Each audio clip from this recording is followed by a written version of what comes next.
할렐루야. 5월 19일 금요일 원포인트 큐티 가운데 오신 여러분들을 주님의 이름으로 사랑하고 축복합니다. 오늘 하나님께서 우리에게 주신 말씀은 사무엘하 22장 21절에서 30절까지의 말씀입니다.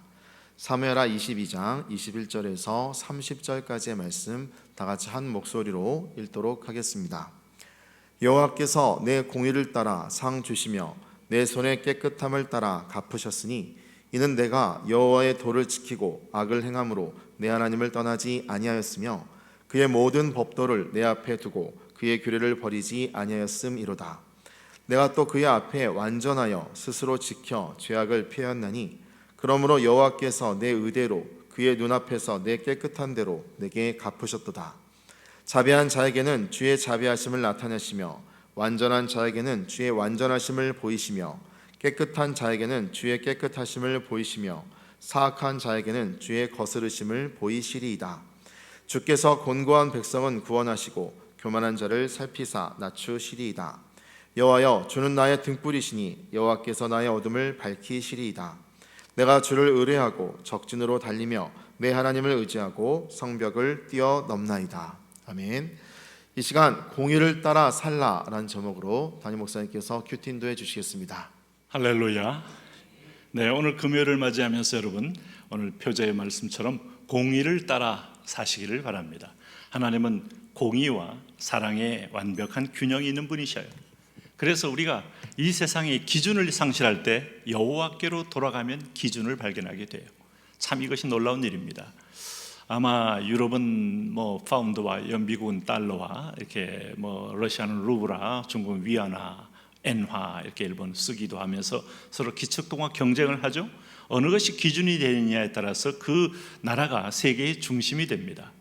자, 센티미터냐 인치냐에 따라서 전 세계의 중심 세력이 어디로 이끌어가느냐가 결정이 되게 돼 있어요.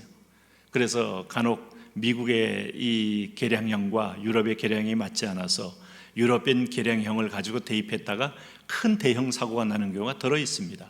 자칫하면 고집 부리다가 대형 사고 나기도 하고 아니면 잠깐 착각했다가 대형 사고 나기도 하는 거예요. 이 세상의 유일한 기준은 하나님의 말씀의 법도다 하는 것을 잊지 마셔야 됩니다. 그것을 발견한 사람은 이미 하나님에게는 죄를 범할 때 두려워하고 하나님을 사랑할 때 용기와 힘을 얻는 소망의 사람으로 살아가는 것이죠. 오늘 이 다윗은 21절에 보니까 그 하나님을 이렇게 발견했어요.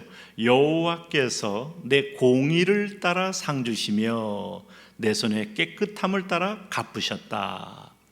참 여러분, 이 말들이 우리가 신명기 16장 20절 말씀에도 이스라엘 백성들이 이제 애굽에 나왔을 때 너희는 마땅히 공의만을 따르라.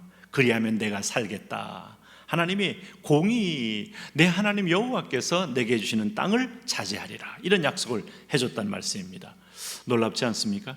우리가 하나님의 10계명은 하나님의 공의를 드러냅니다. 모든 율법은 하나님의 품성과 공의를 드러냅니다. 신약이 됐으니까 우리가 은혜로 구원받았으니 이거 다 무시해도 되지 않을까? 그래서 망하는 겁니다. 법은 레일을 떠나면 탈선하게 돼 있고 그것은 그냥 기차가 아니라 그냥 깡통으로 전락하게 돼 있어요. 순식간에. 이 엄청난 인간의 영화로움이 하나님의 공의를, 법도를 따라갈 때 그 영화로움이 빛나게 돼 있습니다. 벗어나면 그냥 죽은 자는 말이 없는 고깃덩어리가 되게 돼 있어요. 그러므로 오늘 다윗은 이걸 알아요. 그래서 22절에 내가 여호와의 도를 지켰다는 겁니다. 하나님의 공의를 따라 살았다는 겁니다. 악을 행함으로 내 하나님을 떠나지 아니하였으며 그의 모든 법도를 내 앞에 두고 그의 규례를 버리지 아니하였음이로다. 하나님의 법도, 하나님의 규례, 구약에 많은 법이 있지만 여러분 수만 가지의 법을 요약한 것은 10계명입니다. 10계명 속에 하나님을 향한 법도를 발견하고 오늘 6계명 속에 이웃을 향한 법도를 발견하는 거예요. 이 두 가지가 수직적으로, 수평적으로 관계가 회복되면 그 사람은 하나님 앞에서 자유로운 사람이죠. 오늘 그 법도 속에 길이 있다 이 말입니다. 그러므로 여기 24절에도 내가 또 그의 앞에 완전하여 스스로 지켜 죄악을 피하였나니 그러므로 여호와께서 내 의대로 그의 눈앞에 깨끗한 대로 내게 갚으셨도다. 자, 여러분 이런 말씀을 읽으면 이거 구약이니까 그렇지 신약은 안 그래, 신약은 안 그래. 아니, 당신이 말하는 그 순간에 하나님의 공의는 당신의 코앞에 찾아올 겁니다. 데살로니가 후서 1장을 6절을 보면 하나님이 이런 말을 했어요. 오늘 너희로 환난 받게 하는 자들에게는 환난으로 갚으시고 환난 받는 너희에게는 우리와 함께 안식으로 갚으시는 것이 하나님의 공의시니 그랬어요. 하나님께서는 우리가 마지막 주님이 다시 오실 때도 요한계시록 22장 10절에 내가 그 행위대로 보응하리라. 그래서 하나님은요, 우리 삶의 열매, 우리가 신상 필벌이 있습니다만 세상에 그것이 아마 자기 집단 중심적인 어떤 신상 필벌이 될지 모르지만 하나님은 완전한 공의를 가지고 우리를 하나님이 보시고 상급과 벌을 하신다. 잊으시면 안 돼요. 그래서 여러분 오늘 26절 보세요. 자비한 자에게는 주의 자비하심을 나타내시며 완전한 자에게는 주의 완전하심을 보이시며 깨끗한 자에게는 주의 깨끗하심을 보이시며 사악한 자에게는 주의 거스리심을 보이시리이다. 여러분, 그래서 우리가 이 부분에서 또 우리가 거룩한 선순환이 있고 악순환이 있다는 걸 아셔야 돼요. 순종하는 사람에게 더 큰 하나님의 사랑과 축복을 보이고 그것 때문에 더 순종하면 더 큰 영광을 보이고 그 영광 배후에 더 큰 하나님의 영화로움도 보인다 이 말입니다. 그런데 불순종하면 점점 어두워지고 어둠은 죄를 낳고 죄는 여러분 심판을 낳고 음부를 보이고 수호를 보이고 게헨나를 보이고 결국은 지옥으로 향하여 서서히 내려가는 인생이 되는 거예요. 그러므로 주께서 곤고한 백성은 구원하시고 교만한 자를 살피사 낮추시리다 말씀했는데, 이 하나님의 공의를 오늘 여러분 구약의 하나님은 머물러 있는 게 아닙니다.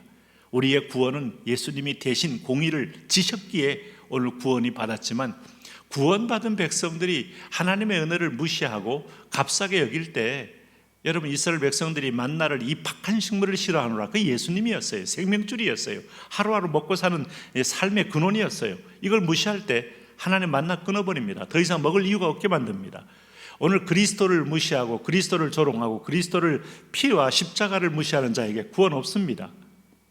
그러므로 감사와 찬양이 하나님께 공의로 고백하는 겁니다. 은혜를 깨달은 거, 내 공의가 아니고 하나님의 공의로 예수님을 대신 죽이신 그 하나님의 완전한 공의를 내가 깨닫는 것이 내게는 공의라 이 말이에요. 그래서 우리가 할 일은 감사밖에 없습니다. 오늘 29절 30절 말씀 보세요. 다윗은 그래서 찬양하는 겁니다. 여호와여, 주는 나의 등불이시니 여호와께서 나의 어둠을 밝히시리이다.